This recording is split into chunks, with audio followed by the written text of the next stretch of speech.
আজ নির্বাচনী প্রচারের শেষ দিনে ২০ নম্বর বিজনি বিধানসভা কেন্দ্রে এনডিএ প্রার্থী অরূপ কুমার দে তার প্রচার অভিযান আরও জোরদারভাবে এগিয়ে নিয়ে যেতে দেখা যাচ্ছে।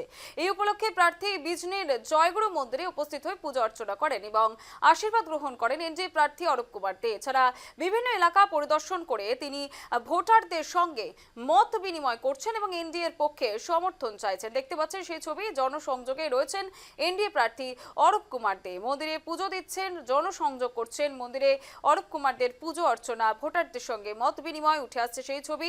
সৎসঙ্গ বিহার বিজনি, সেখানে পুজো দিচ্ছেন অরূপ দে এবং সেই ছবি উঠে আসছে। দেখতে পাচ্ছেন সেই ছবি বিজনি বিধানসভার ২০ নম্বর ওয়ার্ড, সেখানে এনডিএ প্রার্থী অরূপ কুমার দে তার প্রচার অভিযান চলছে, জোরদারভাবে চলছে, কারণ শেষ মুহূর্তের প্রচার অভিযান।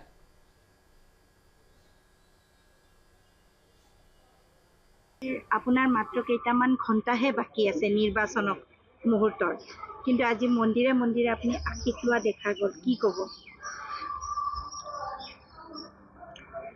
আশীৰ্বাদ ভগৱানেৰই হোক আৰ ৰাজ্যৰই হোক, ৰাজ্যৰ আশীৰ্বাদ আৰ ভগৱানৰ আশীৰ্বাদ দুটা আশীৰ্বাদ থাকিলে মই ভাবোঁ মানুহ সঁচাকৈ সফল হয়।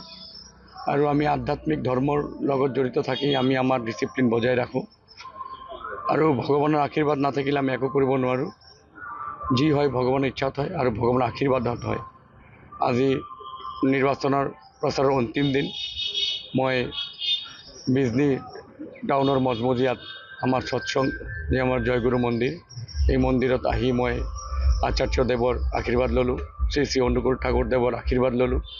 আশীৰ্বাদ লৈ মই আজি ভগৱানৰ ওচৰত অনুকূল ঠাকুৰ আৰু আমাৰ আচাৰ্যদেৱৰ